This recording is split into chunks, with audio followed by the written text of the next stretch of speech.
সেই গপু ওই জঙ্গলের মাঝখানে, জঙ্গলের ভিতরে ঘর। কার ঘর? গপু ওইখানে কাছি ব্যবসা করেছে।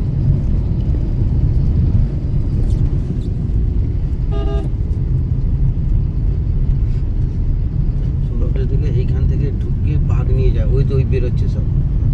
হ্যাঁ, ফিশিং ট্রলার বেরোচ্ছে। আর জোয়ার না হলেও ওরা বেরোতেই পারবে না, তখন জলটা কমে যাবে। দ্বীপের মতো হয়ে গেছে।